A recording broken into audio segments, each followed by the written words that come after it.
Un nouveau jour, de nouvelles également de l'Est de la République démocratique du Congo. Mesdames et messieurs, suivre dans la vidéo, un calme précaire s'observe depuis la matinée de ce mercredi 18 avril sur les lignes de front aux environs de Mwambaliro, village du groupement Kamuronza, un jour après d'intenses affrontements entre la coalition FARDC Wazalendo et les terroristes du 23 RDF toute la journée d'hier mardi 17 avril 2024 dans cette partie de Massissi. Nous allons donc l'étang dans l'actualité du jour d'en parler. Certains activistes pro-démocratie ont marché ce mercredi matin dans les rues de Goma pour exiger la démission du maire policier Faustin Kapend. Cette marche partie du rond-point Mutinga a été stoppée vers le rond-point Stigo où un dispositif policier impressionnant a été déployé. 2 militants arrêtés jusqu'à présent, un acte qui condamne Espoir Aspirine, un militant de la lucha à suivre dans l'actualité du jour. En mission dans la capitale congolaise, la conseillère principale du gouverneur Peter Chirimwami Nkuba a rencontré le ministre congolais de l'EPST, Priska Kamala, a porté le plaidoyer en faveur des élèves finalistes du secondaire pour leur participation aux examens d'État. Messieurs, dames, on va donc se retrouver dans la deuxième partie de cette vidéo. Vous êtes nouveau pour être à la une sur les questions de l'Est de la République démocratique du Congo. N'oubliez pas de vous abonner.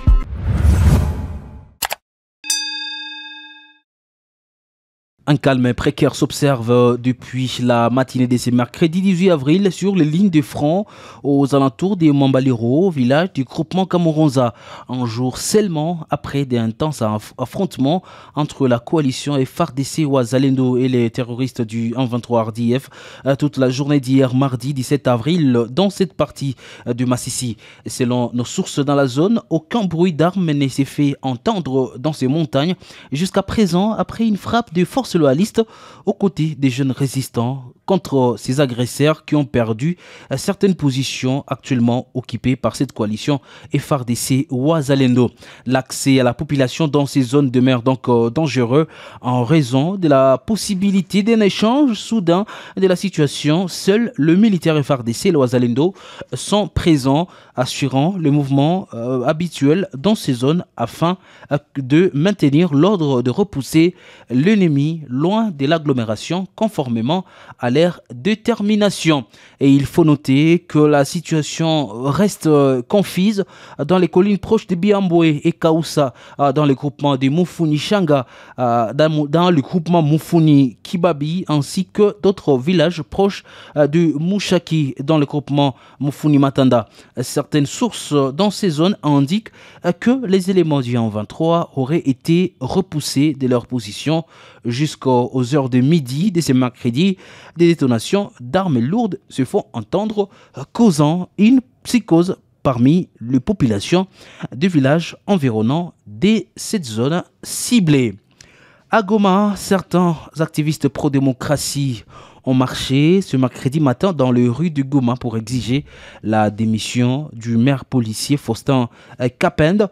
Cette marche partie du rond-point Mutinga a été stoppée vers le rond-point Instigo où un dispositif policier impressionnant a été déployé, bien que la première sommation de la police nationale congolaise ait débuté au niveau des Birek vers la route 1 km. Témoin, la résistance des manifestants n'a pas pu tromper la vigilance des forces de l'ordre après des échanges et des tiraillements entre la police et ce militant pour pro-démocratie au rond-point Stigo.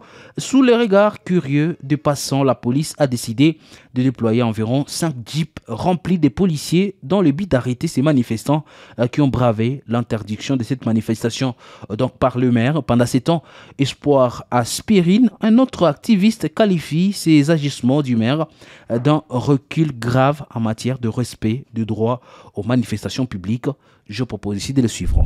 Nous venons de voir la population, la police plutôt, déployée armée jusqu'aux dents, qui venait d'interrompre la manifestation. Or, c'était une manifestation purement pacifique, comme vous l'avez vu, avec notre caractère non violent. Vous avez vu comment est-ce que les collègues venaient de monter dans la Jeep et nous sommes avec eux. Et ici, nous, on exige que la libération immédiate et sans condition de nos camarades, puisqu'il est de notre droit d'être sécurisé, il est des devoirs des autorités de sécuriser sécuriser la population, monsieur le journaliste. Effectivement, nous déplorons du fait que les autorités continuent à violer les droits fondamentaux de l'homme. La manifestation est garantie par la Constitution. Je ne vois pas quelle est cette autorité ou bien cette personne qui peut se prévaloir les droits en âme et en conscience de violer les droits d'autres citoyens. On manifestait calmement dans la non-violence et notre destination était au niveau du gouvernorat pour déposer notre mémo, monsieur le journaliste. Il est inadmissible qu'une ville militarisée, une ville ayant une police, que nous puissions vivre l'insécurité jusqu'à ce niveau. Parmi les choses primordiales de toutes les autorités, c'est de sécuriser d'abord sa population. Mais chez nous, c'est le cas contraire. Et on reproche à monsieur le maire de ne pas avoir pris des dispositifs ou bien des dispositions pour sécuriser la population. La sécurisation de la population étant parmi ses prérogatives, et comme il n'a pas pu faire ce qu'il devrait faire, nous demandons que le maire puisse démissionner. Pour analyser les situations qui se passent à l'est de la République démocratique du Congo, surtout cette semaine, une semaine où il y a eu plusieurs manifestations annoncées, le maire a tenu d'ordre du CUS à interdire toutes ces marches. Ronelin Tibonera, bonjour, surtout bienvenue. Bonjour Blaise Bassabossé, bonjour à tous ceux-là qui nous regardent à travers le monde entier. Malgré la raison noble, malgré l'insécurité croissante, les habitants refusent de marcher contre les autorités ce mercredi. Alors, cela s'explique par plusieurs facteurs, notamment cette peur qui a gagné du terrain dans les chefs des habitants de Goma, mais aussi cette crise économique à laquelle elle fait face.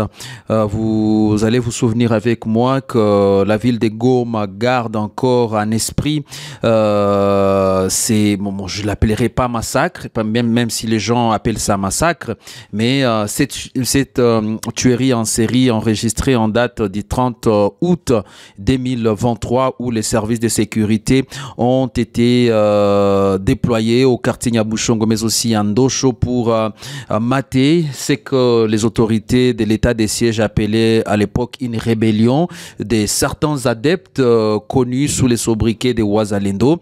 Et lors de cette intervention des services de sécurité, c'est des dizaines de personnes qui avaient été tuées, dont plusieurs innocents qui voulaient juste manifester dans le but de dire bye bye à la MONUSCO, mais aussi protester contre l'inertie des autorités à rétablir la paix dans les zones qui commençaient déjà à être occupées par les terroristes du M23. Et que donc aujourd'hui organiser une manifestation à Goma et que cela soit accompagné par une lettre d'interdiction d'IMER, c'est un risque que plusieurs habitants ne peuvent pas prendre. Voilà pourquoi c'est mercredi, alors qu'on pensait, vu la mobilisation des gens sur les réseaux sociaux, lorsqu'on voit l'indignation dans les églises, que ce soit au marché, que ce soit dans les universités, on pensait que ce sera une journée réussie où carrément toute la population devrait se ranger derrière ces militants pro-démocratie.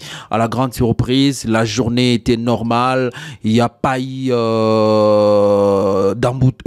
assez de difficultés pour les populations à se déplacer, les élèves, et donc c'est compliqué. À ce niveau, pour les acteurs de mouvements citoyens, peut-on dire qu'il y a vraiment un échec cuisant par rapport aux initiatives des mouvements citoyens? On peut dire en tout cas que c'est ça, parce que déjà à l'annonce de cette manifestation, il y a eu de difficultés, il y a eu des mésattentes entre les structures, et bien qu'il y ait par exemple la lucha RDC, il y ait d'autres mouvements qui ont essayé d'afficher leur soutien à cette manifestation, mais on a par exemple le conseil local de la jeunesse au niveau de Karissimbi qui a estimé que le moment n'était pas approprié pour faire une telle manifestation.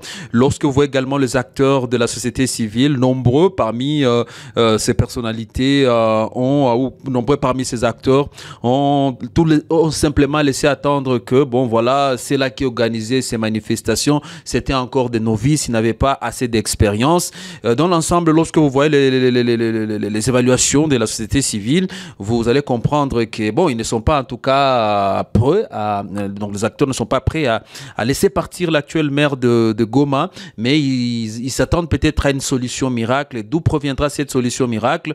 Jusque-là, c'est une question très difficile à répondre parce que les cas de braquage continuent, des tueries continuent. D'ailleurs, aujourd'hui, je rappelle qu'il y a un jeune homme qui a été brûlé vif au niveau de Majengo. À part ce jeune homme, il y a également une dame de 72 ans qui a été, je vais dire, qui a fait l'objet de violences de la part des inconnus armés, et cette dernière est décédée des suites de ses blessures.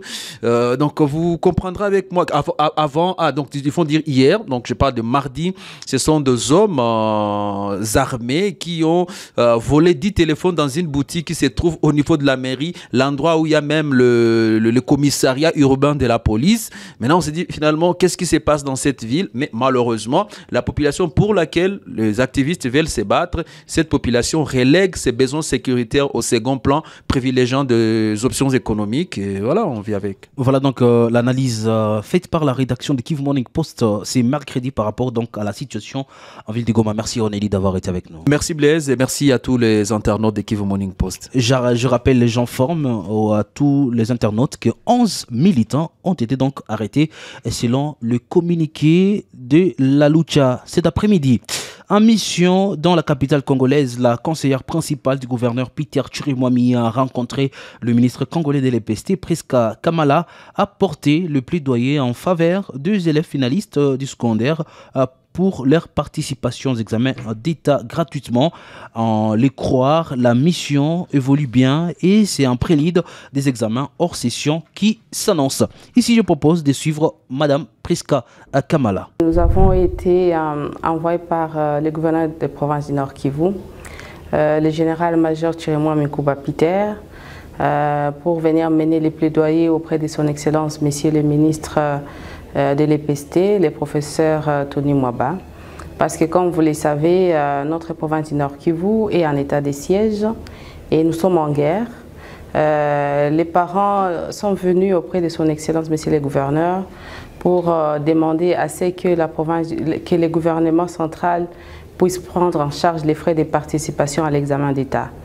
Alors, les plaidoyers ont été faits. Son Excellence, Monsieur le ministre de l'EPST, nous a rassuré d'ailleurs que dans le Conseil des ministres, le chef de l'État, Son Excellence Félix Antoine Tshisekedi Tshilombo, il a pris à cœur ces dossiers et il a promis que les dossiers seront traités. Raison pour laquelle nous sommes venus, parce que déjà à partir du 6 mai, l'examen hors session va commencer. Et les parents du Nord Kivu ne savent pas à quel sens se vouer, raison pour laquelle nous sommes ici pour ces plaidoyers. La rencontre a été fructueuse parce que les ministres suivent à cœur ces dossiers et nous a rassuré que les dossiers évoluent à bon train et nous pensons que dans si peu, nous aurons une solution. Et pour finir, l'actualité du jour, des milliers de déplacés des guerres en dehors de la ville de Goma peinent à accéder à l'assistance humanitaire. L'organisation No Vision for Peace alerte sur la situation critique de ces déplacés, principalement localisés dans des zones telles que Nyabiondo, Rubaya, Kalembe, Pinga et Kirumbu, ces Congolais ayant fui les récentes violences entre les rebelles du 23 et les résistants Wazalendo endurent des conditions de vie inhumaines, infra-humaines dans les lieux des refuges, déplore les secrétaires exécutifs de l'organisation, Maître Placide Moucha. Et ça sera tout pour l'actualité du jour pour ce mercredi 18 avril 2024. Messieurs, dames, merci à vous de l'avoir suivi.